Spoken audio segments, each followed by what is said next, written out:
You just babysit kids for pennies. My father said that in front of 40 guests, 3 cousins I hadn't seen in a decade, and my 4-year-old daughter, who was sitting on my husband's lap. My husband didn't flinch. He set down his fork, placed his napkin on the table, and he looked at my father the way you look at someone who just confirmed everything you already knew about them. He didn't say a word. 2 days later, my father would be sitting in a room full of 300 people, watching that same man receive something Gerald Whitfield could never buy with all the dealership money in Georgia. And for the first time in 67 years, my father had nothing to say. But I'm getting ahead of myself. What happened in those 2 days changed 5 relationships in my family. Permanently. And it started with a phone call I should never have answered. Before I go on, please take a moment to like and subscribe, but only if you genuinely connect with this story. Drop your location and local time in the comments. I'm always amazed at where you all are watching from. My name is Cora. I'm 33. I'm a nurse in Savannah, Georgia. And this is the story of how my father tried to destroy my marriage at his own anniversary party, and how a quiet man in a $20 tie answered him without raising his voice. Now let me take you back 8 weeks ago, to the evening my mother's number appeared on my phone for the first time in 5 years. I was kneeling beside the bathtub, rinsing shampoo out of Lily's hair, when my phone buzzed on the tile floor. The screen said Mom, not Mom with a heart emoji like some people have, just Mom. Capital letters, no photo, no contact card. I deleted everything else 5 years ago. I only kept the number in case of an emergency, death or hospitalization. Those were the only 2 reasons I told myself I'd ever pick up. I picked up anyway. Cora? Her voice was already wet, already trembling. My mother could cry on command. I'd known that since I was 12. But this sounded different, thinner, older. Hi, Mom. Your father and I, we're having our 45th anniversary. A big gathering, family, friends, the whole neighborhood. I didn't say anything. Lily splashed her rubber duck. He's different, Cora. He asks about you. Last Christmas he sat in Lily's nursery, the room we set up for her when you were pregnant. He just sat there. I closed my eyes. 5 years ago, my father had stood in his kitchen, the same kitchen where he taught me to scramble eggs, and given me an ultimatum. His exact words, "You drop that teacher, or you don't walk through this door again." I chose Nathan. The door slammed. 5 years of silence followed. Now Diane was filling that silence with tears. Lily deserves to know her grandparents. Megan's already talked to your father. Everyone's ready. You're the only one who hasn't come home. There it was, the framing. I was the holdout. I was the problem. I looked at Lily. She was 4 years old and had never met her grandparents. She didn't know their faces, their voices, the smell of my mother's lavender lotion. That was the weakness, and my mother knew exactly where to press. "I'll think about it, Mom." "That's all I'm asking, sweetheart." She hung up. Lily looked at me. "Who was that, Mommy?" I didn't answer right away. Nathan was at the kitchen table grading essays when I came downstairs. Red pen in one hand, mug of cold coffee in the other. He had a stack of 11th grade papers on the Reconstruction era, and he was circling a paragraph with the kind of care most people reserve for legal contracts. "My mom called," I said. He didn't look up right away. He finished his mark, capped the pen, and then gave me his full attention. That was Nathan. He never half listened. "She wants us to come to their 45th anniversary. A big reunion. The whole family." "When?" "Next Saturday." He was quiet for a moment. Not the hesitant kind of quiet, the thinking kind. "If you want to go," he said, "we go. But I need you to know something. I'm not going to pretend to be someone I'm not." "I'd never ask you to." "I know. I'm just saying it out loud." I sat across from him. Between the essay stacks, I noticed a large manila envelope, thick, official-looking, stamped with the Chatham County Board of Education seal. It was already opened, the letter halfway pulled out, then tucked back in like he'd read it and set it aside. "What's that?" I asked. Nathan glanced at it, slid it under a pile of papers. "Nothing urgent. School stuff." I let it go. I had bigger things on my mind. "Lily's never met them," I said. Not once. She's 4, Nathan. She doesn't even know what a grandparent is. He reached across the table and took my hand. Then let's give her the chance. That's reason enough. We decided that Friday. Drive up from Savannah, 4 hours to the little town outside Atlanta where I grew up. Stay the weekend. Come back Sunday or Monday. I didn't ask about that envelope. I wish I had. It would have saved me 2 days of thinking my husband didn't care about what my father said to him. The drive took 4 hours and 12 minutes. I know because Lily asked, "Are we there yet?" Exactly 17 times, and I counted every one. My parents' house hadn't changed. Ranch style, red brick, wide front lawn, American flag on the porch post. The same azalea bushes my mother planted when I was in middle school. The same cracked driveway where I learned to ride a bike. Everything frozen in place, like the house had been holding its breath for 5 years, waiting. My mother was at the door before we even parked. She came down the steps fast. Too fast for a 65-year-old woman who claimed her knees were giving out, and wrapped her arms around me. She smelled like lavender and hairspray. She held on for a long time, crying into my shoulder. "Oh, Cora. Oh, my girl." My father stood behind her in the doorway. He was wearing his good khakis and a polo shirt, his version of dressing up. He looked older, thinner in the shoulders. He nodded at Nathan, then extended his hand. Nathan shook it. The handshake lasted maybe 2 seconds. Then Gerald saw Lily. He crouched down, slowly, knees cracking, and opened his arms. "Well, who is this pretty little lady?" Lily looked up at me. I nodded. She walked to him. He picked her up and she giggled, and something inside me softened against my will. Inside, Diane had set out sweet tea and pound cake. The house smelled like lemon cleaner and pot roast. Normal. Safe. Almost. But in the living room, I noticed something. An extra place setting. A chair with a new cushion, a glass of water already poured, positioned right next to where I'd be sitting. "Who's that for?" I asked. Diane's eyes flickered. "Oh, a family friend is stopping by tomorrow." She changed the subject fast. Too fast. That empty chair. I should have paid more attention to it. Friday night. Just the 6 of us.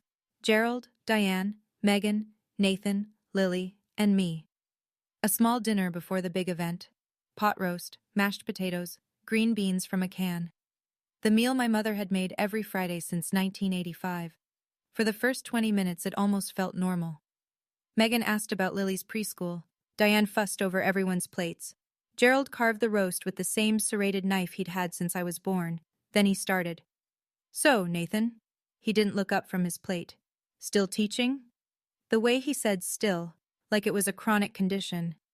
Like Nathan had been diagnosed with something, and everyone was just waiting for the remission. "Yes, sir. 11th grade American history. I also coach the debate team." Gerald chewed, swallowed, wiped his mouth. "You know who I ran into last month? Travis Keller? You remember Travis, Cora?" I felt my spine stiffen. Vaguely. "Good kid. Just opened his 3rd dealership, BMW. He's not even 40 yet." Gerald was looking at Nathan when he said it, not at me, at Nathan. That's ambition. The table went quiet for a half-beat. Megan reached for the bread basket and said, "This pot roast is amazing, Mom." God bless her for trying. Under the table, I found Nathan's hand. He squeezed mine once. Calm, steady. Gerald wasn't done. "No offense, son. I just worry about my daughter's future. Teachers don't exactly retire rich." Nathan's jaw tightened. Barely, just a flicker. Then it was gone. "We're doing fine, Gerald. Thank you." "Fine," Gerald repeated, like the word tasted sour. "Fine is a low bar." Diane clinked her fork against her glass. "Who wants dessert? I made pecan pie." Gerald mentioned Travis twice more before the pie was gone, once about his trip to Italy, once about his lake house. Each time his eyes drifted to Nathan. This wasn't small talk. This was target practice. That night, I lay in my old bedroom staring at the ceiling. The glow-in-the-dark stars I'd stuck up there in 7th grade were still faintly visible. Little green ghosts of a girl who once thought this house was the safest place in the world. Nathan was on the air mattress beside the bed, reading to Lily. "Good night, Moon." She was almost asleep, her small fingers wrapped around his index finger. He did the voices. the quiet old lady whispering, "Hush," and Lily's eyes fluttered shut. He set the book down and looked at me. Neither of us spoke. We didn't need to. I stared at those ceiling stars and thought about what silence would cost. If I said nothing, if I smiled through the weekend and drove home and called it peace, what would Lily learn? That a man can be belittled at a dinner table and the people who love him just pass the bread? That being a good person means being a quiet target? 5 years ago, Gerald had told his golf buddies that Nathan would never buy Cora a real house. He said it at a 4th of July barbecue, loud enough for 3 tables to hear. Nathan had been standing 6 feet away, holding a plate of corn on the cob. He didn't say anything then either. Not because he was weak. Because he didn't think a man who measured everything in square footage was worth the argument. I left that night, packed my bag, drove to Savannah, and didn't come back. Until now. The stakes were simple and impossible. If I stayed silent, I lost my self-respect. If I spoke up too early, I lost Lily's chance at having grandparents. Both options hurt, and Gerald was counting on that. I didn't come back to fight. I came back because Lily deserves a family. But lying in that dark room, listening to my daughter breathe, I was starting to realize something. Not every family deserves Lily. Saturday morning. The house was chaos before 8. Diane had hired a catering company, 2 women in black aprons setting up chafing dishes on the back porch. A long, folding table stretched across the yard, draped in white cloth. At the head of the driveway, a hand-painted banner read, "Whitfield family, 45 years. Gerald was in the backyard directing traffic like a general. Move that table 6 inches left. No, the good chairs go in front. Where are the name cards? Name cards. At a family barbecue." I found him arranging place settings and asked, "Dad, how many people are coming?" "About 40, maybe 45. "And you invited the Kellers?" He didn't look up. "Travis is coming, yes. He's doing real well, Cora. You should catch up." I let a beat pass. "Did you invite Travis because of me?" He laughed, short, dismissive. "Don't flatter yourself. He's a family friend." Family friend. Travis Keller had been to our house exactly twice before I left. Both times at Gerald's invitation, both times seated next to me, both times after Gerald had loudly announced Travis's latest financial achievement. Family friend was a generous description. Megan found me in the kitchen 10 minutes later.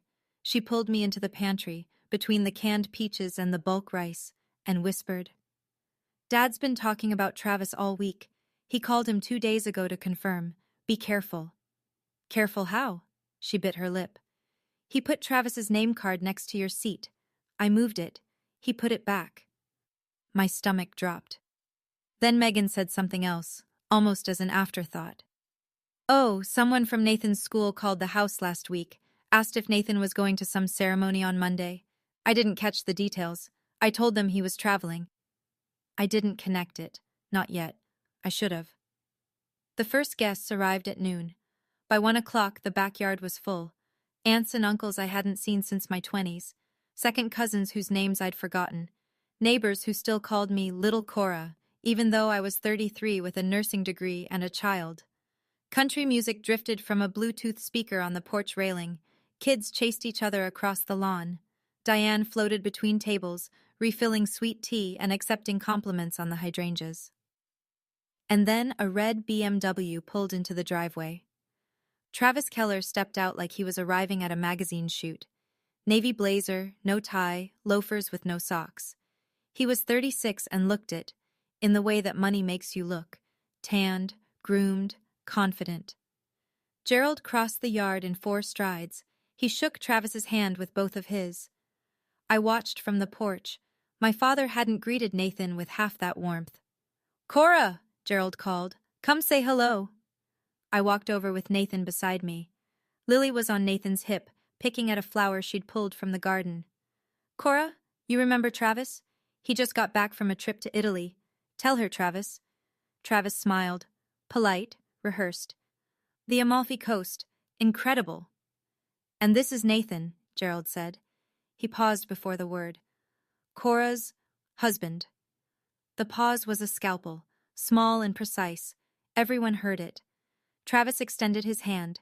Nathan shifted Lily to his other hip and shook it. Good to meet you, Nathan said. Likewise, Gerald clapped Travis on the shoulder. Travis, tell them about the new showroom. Just opened in Buckhead, 12,000 square feet. See? Gerald beamed at the table. That's ambition. Nathan said nothing. He adjusted Lily's sandal strap and kissed the top of her head. My father was performing, and we were all supposed to be his audience. The insult came during the main course.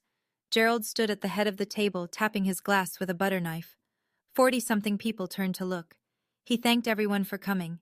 He thanked Diane for 45 years.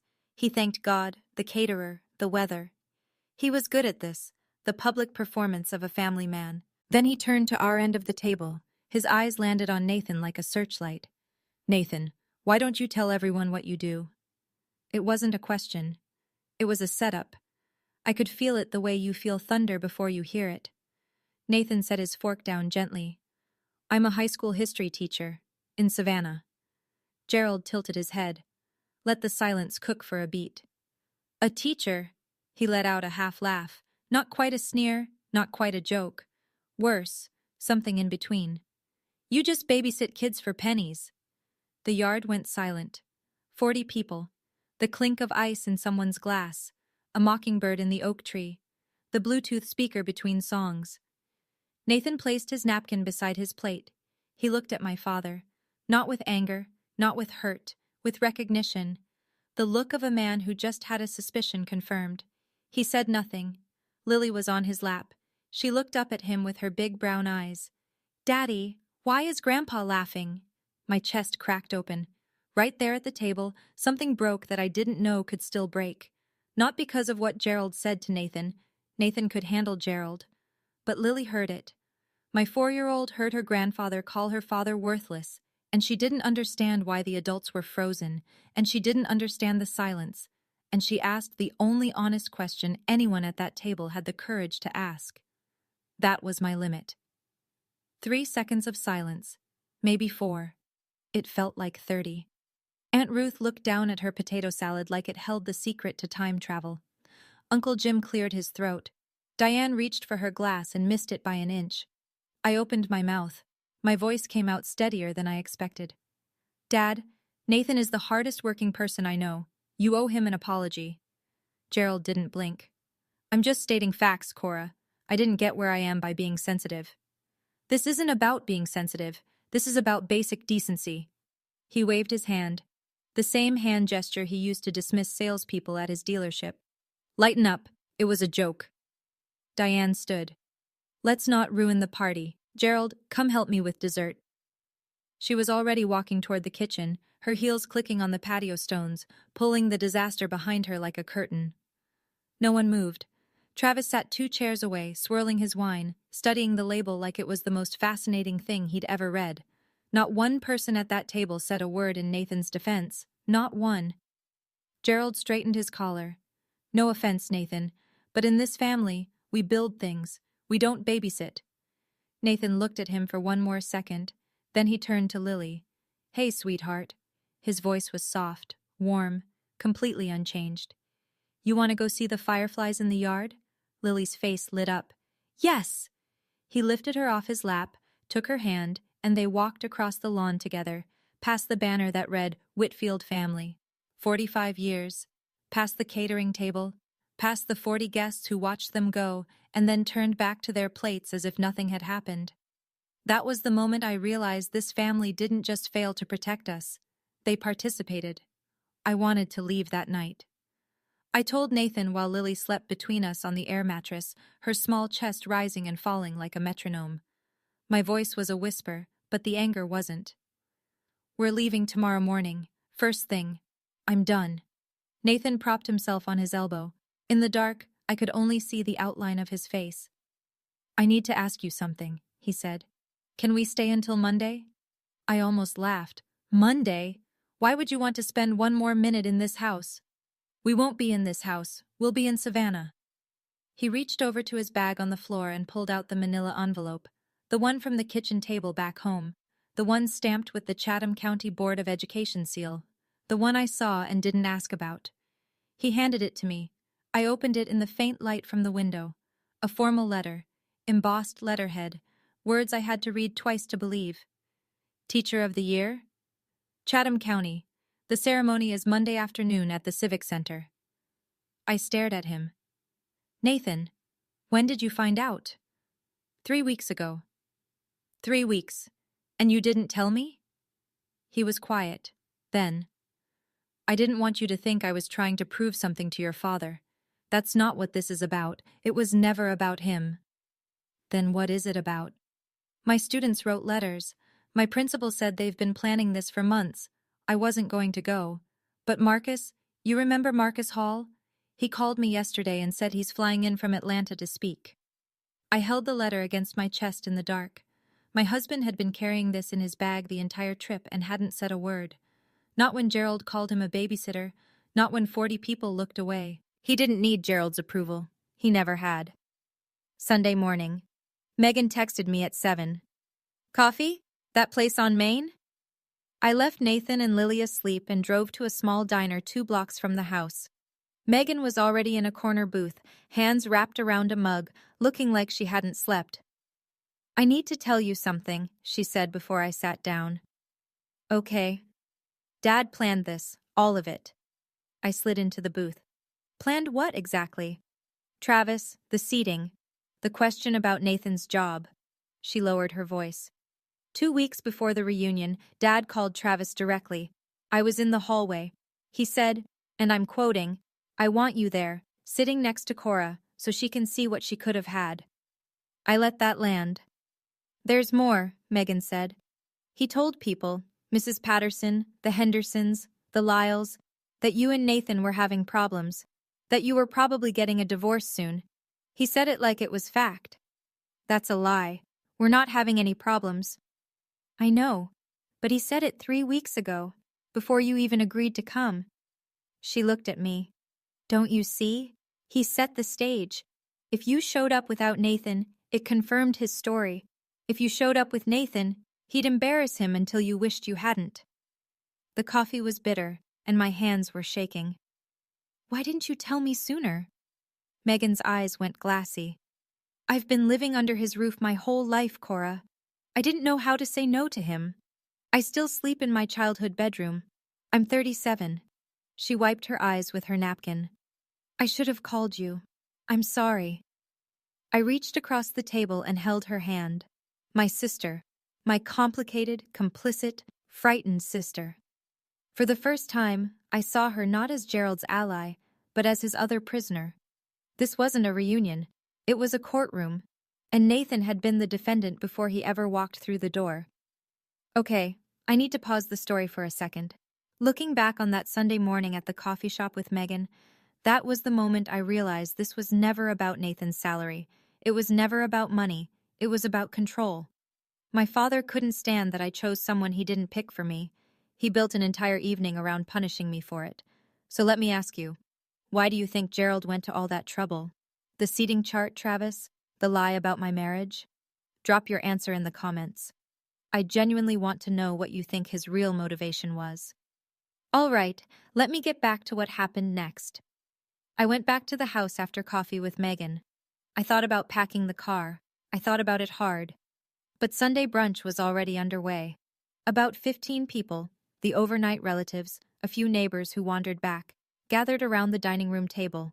Scrambled eggs, biscuits, grits, and Gerald at the head, holding court. Nathan was helping Lily cut her pancake into triangles. He was wearing the same calm expression he wore in his classroom. Steady, present, unreachable. Gerald was talking to Uncle Jim, but his voice carried. It was meant to. You know what teachers make in Georgia? 45, 50 grand if they're lucky. My receptionist made more than that, and she only worked 4 days a week. A few people chuckled. The polite kind. The kind that said, I don't want to be involved, but I also don't want to be rude. Gerald turned to Nathan, smiled. The smile of a man twisting a knife and calling it a handshake. No hard feelings, right, Nathan? I just worry about my little girl. Nathan looked up from Lily's pancake. I appreciate your concern, Gerald. 4 words. Gerald's smile faltered. Just a crack. He wanted a fight. Nathan gave him nothing. So Gerald changed targets. He leaned toward Lily. My daughter, 4 years old, syrup on her chin. You know, sweetheart, if your daddy had a better job, you could have a bigger room. Grandpa could buy you the prettiest dollhouse in the whole world. Your daddy's boss doesn't pay him enough for one, does he? I heard the words hit the air like stones dropping into still water. Every ripple moved outward across the table. Megan froze with her fork halfway to her mouth. Diane reached for the jam. Uncle Jim studied his biscuit. And something inside me went very, very quiet. The kind of quiet that comes right before a decision you can't take back. I stood up. Not fast, not dramatic. I set my napkin beside my plate, pushed my chair back, and stood the way you stand when you've made a decision that's been building for 5 years and 3 seconds. Dad. He looked at me, still smiling, still performing. You will not talk to my daughter about her father that way. Not today. Not ever. The smile dimmed. I'm just being honest, Cora. No, you're being cruel, and you're doing it in front of a 4-year-old. Diane's hand shot across the table toward mine. Cora, don't make a scene. Mom. I looked at her. A scene was made the second Dad decided to humiliate my husband at his own anniversary party. I just wasn't the one who made it. The room went tight. 15 people breathing shallow. Uncle Jim set down his fork. Aunt Ruth pressed her lips together and stared at the tablecloth. Then Megan did something I never expected. She stood up. She didn't say a word. She just pushed her chair back and walked around the table until she was standing beside me, shoulder to shoulder. It was a small thing, 6 steps and a change of position. But in this family, where geography at the table was politics, it was seismic. Gerald's face shifted. The performance cracked. You're choosing a teacher over your own family. His voice dropped low. Not shouting. Worse. Cold. Again. I looked at him. My father, 67 years old, standing at the head of his table in his own house, surrounded by people who were afraid to disagree with him. I'm choosing my family, I said. Nathan and Lily are my family. He held my gaze. I held his. You don't get to define my family's worth by the size of a paycheck. The silence after that sentence was the loudest sound in the room. Gerald's neck went red. It started below his collar and climbed like a vine. If you walk out that door, he said, don't come back. I almost smiled. Almost. Because he'd said those exact words to me 5 years ago, in this exact house, with that exact tone. And here we were, same script, same man, same threat. You said that 5 years ago, Dad. I survived. I turned to Nathan. He was already standing, Lily on his hip. Our bag was by the door. He'd packed it that morning, quietly, without being asked. Because Nathan always knew before I did when it was time to go. We walked to the front door, 15 people at the table, and not one of them moved. Not to stop us, not to follow, except Diane. She caught my arm in the hallway. Her mascara was running. Please don't go. He'll calm down. He doesn't need to calm down, Mom. I turned to face her. He needs to change, and you need to stop making excuses for him. She opened her mouth, closed it, opened it again. Nothing came out. Nathan buckled Lily into her car seat. I loaded the bag into the trunk. The Georgia sun was brutal and indifferent. Megan came through the front door, walking fast. She leaned into my open car window, eyes red, voice barely above a whisper. I'll call you tonight. I squeezed her hand through the window. Then I put the car in reverse. As we backed out of the driveway, I looked in the rearview mirror. Gerald was standing on the porch, arms crossed, jaw set. Diane was beside him, clutching a dish towel. Neither of them waved. Lily's voice came from the back seat, small, clear. Are we going home, Mommy? Nathan turned around and smiled at her. Not yet, Ladybug. Daddy has something to do tomorrow. I didn't know it yet, but tomorrow would be the day everything shifted. We drove to a motel 20 minutes from my parents' house. I didn't want to make the 4-hour drive to Savannah that night. Not upset, not in the dark with Lily in the back seat. We'd leave first thing Monday morning. Nathan didn't push. He carried Lily inside, tucked her into the stiff motel bed, and sat on the edge while she fell asleep with her stuffed elephant. Are you okay? I asked from the doorway. He looked at me. I'm better than okay. I just didn't want Lily to hear those things. She's 4, she won't remember. She might. We didn't sleep much. We lay in the dark and listened to the ice machine hum outside the door. At some point, I rolled over and said, "Proud of you." I didn't do anything.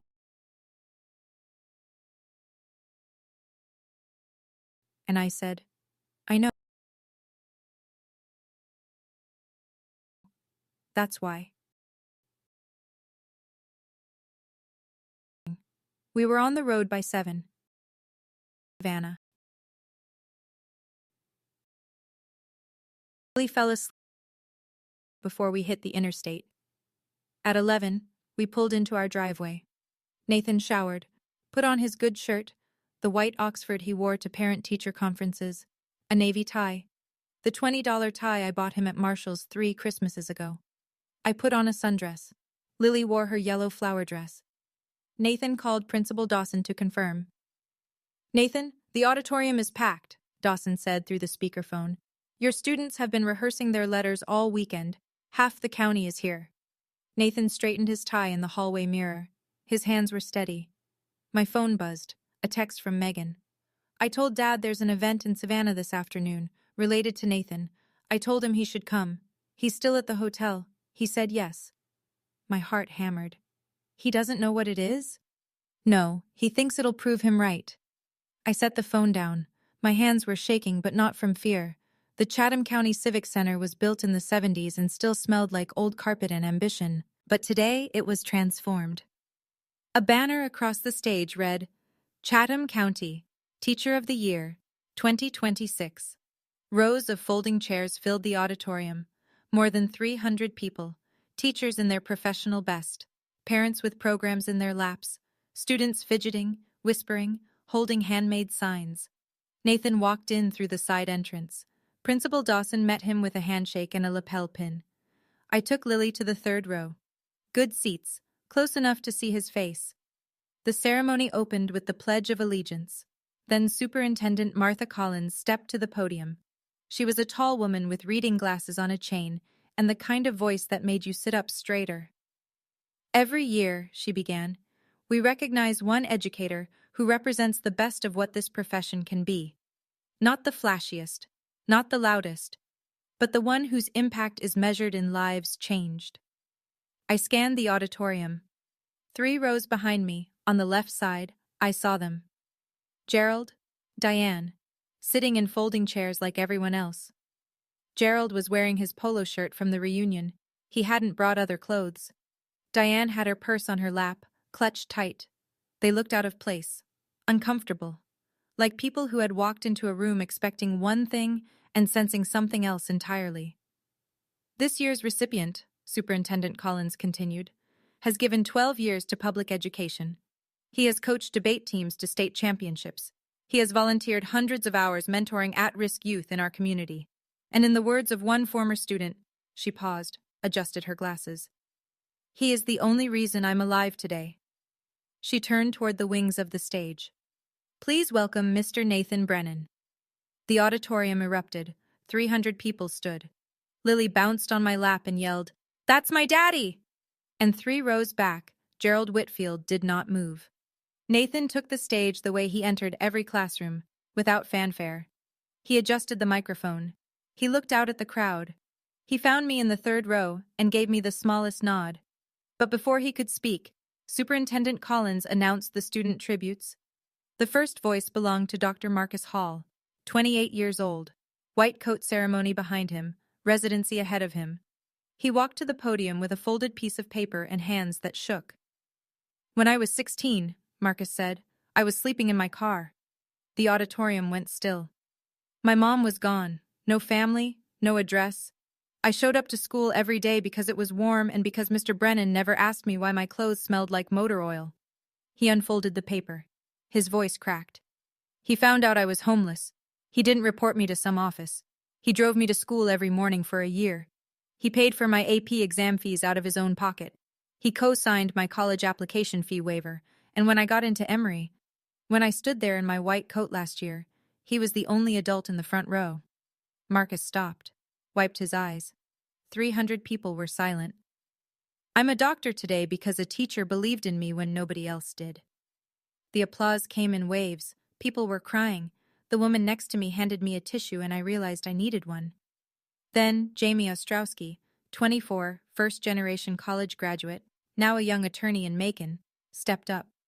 Mr. Brennan taught me that history isn't about memorizing dates. It's about understanding why people make the choices they do. He changed how I see the world. I turned around. I had to see. Gerald sat rigid. His hands were clenched on his thighs. Diane was pressing a handkerchief to her face. Not performing this time. Just crying. Gerald's mouth was a thin line. His eyes were locked on the man standing on that stage, the man he'd called a babysitter 2 days ago. And for the first time, he was seeing Nathan through 300 pairs of eyes that weren't his own. Nathan stepped to the microphone. He didn't have a prepared speech, no cards, no notes, just his hands resting lightly on the podium like he was about to start a Monday morning lesson. "I'm not good at speeches," he said. A few people laughed softly. "But I want to say something." He paused. "Someone told me recently that what I do is babysitting for pennies." A ripple of quiet laughter. They thought it was a joke, a self-deprecating opener. Nathan let it settle. "And I thought about that. I thought about it all weekend." The laughter faded. Something in his voice told them this wasn't a punchline. "Here's what I realized. They were right about one thing. I don't do this for the money. I never did." He looked at Marcus in the front row, at Jamie, at the 17-year-old kid with the homemade poster that said Mr. B changed my life. "I do this because a 16-year-old kid sleeping in his car deserves someone who showed up. I do this because every child in my classroom deserves to know that their potential isn't measured by their parents' bank account." He paused. The auditorium was so quiet I could hear the air conditioning hum. A teacher's pay doesn't define a teacher's worth, and neither does anyone's opinion. 300 people stood. The ovation rolled through the room like weather, starting in the back and sweeping forward until everyone was on their feet. Students, parents, teachers who knew exactly what Nathan meant because they lived it every day. Nathan looked down at us, at me, at Lily, who was clapping with her whole body, bouncing on my lap, yelling, "Yay, Daddy!" He smiled. Just for us. He didn't look at Gerald. He didn't need to. The message had already landed. The lobby afterward was a slow-moving river of handshakes and camera flashes. Nathan stood near the exit, surrounded by parents and students who wanted photos, signatures on programs, a chance to say thank you. He shook every hand. He remembered every name. I was holding Lily when I saw Gerald approach. He walked through the crowd like a man who'd forgotten how to use his legs. Diane was behind him, one hand on his elbow, guiding him. They stopped a few feet from Nathan, and Gerald waited, for the circle of well-wishers to thin. When it did, Gerald stepped forward. "Nathan." Nathan turned. His face was neutral, not cold, not warm, patient, the way he looked at a student who'd finally raised a hand. "I didn't know about all this," Gerald said. "You didn't ask." The words were simple. They carried no venom, but they landed like a closing argument. Gerald's jaw worked. He looked at the banner on the wall, at the programs littering the chairs, at the reporter from the Savannah Morning News who was interviewing Marcus Hall 3 feet away. He started and stopped. "Maybe I was out of line yesterday." Nathan looked at him. 12 years of teaching had given him the kind of patience that made other people uncomfortable because they couldn't tell if it was forgiveness or a verdict. "You were out of line 5 years ago, Gerald. Yesterday was just a reminder." Gerald flinched. A small one. A twitch near his left eye that I'd only seen once before, the day he lost a dealership contract he thought was guaranteed. Nathan didn't wait for a response. He turned back to a student who was tugging his sleeve. Gerald stood in the middle of that lobby, 300 people flowing around him, and for the first time in his 67 years, he had absolutely nothing to say. I didn't feel triumph. I felt something quieter, something closer to grief. "I don't need you to be impressed," I thought. "I need you to be decent." Megan called me that night. It was after 9. Lily was asleep in her own bed for the first time in 4 days. Nathan was in the kitchen, washing dishes, humming something low. "He hasn't said a word," Megan said. Not since we left the auditorium. Nothing? Nothing. He sat in the hotel parking lot for 20 minutes before starting the engine. Just sat there, staring at the steering wheel. I've never seen him do that. Dad always has something to say. Always. I leaned against the kitchen doorframe and watched Nathan scrub a pot. On the drive back, Megan continued, he pulled into a gas station, got out, stood by the pump, and didn't pump gas. He just stood there, then he got back in. What about Mom? She's been crying. The real kind this time. She called your name twice in the car when she thought I wasn't listening. I closed my eyes. And then, Megan said, about an hour from home, Dad finally spoke. He said one thing. What? He said, that kid, the doctor. He called Nathan the only adult who showed up. I waited. That's it, Megan said. Then he went quiet again. I pressed my palm to my forehead. This was not the Gerald I knew. The Gerald I knew would have driven home, poured a bourbon, and crafted an argument for why the ceremony meant nothing. The Gerald I knew didn't go silent. It's not an apology, I said. No, it's not. But it's something. It's the most I've ever seen from him. We sat in the quiet for a moment. Two sisters on opposite ends of a phone line, trying to figure out if a 67-year-old man could bend without breaking. I've never seen Dad look small before, Megan said. He looked small tonight. I didn't know if that made me feel better or worse. The article ran Wednesday. Savannah Morning News. Local teacher named Chatham County Teacher of the Year. A full half page in the community section. Nathan's photo, the one they took on stage with the plaque.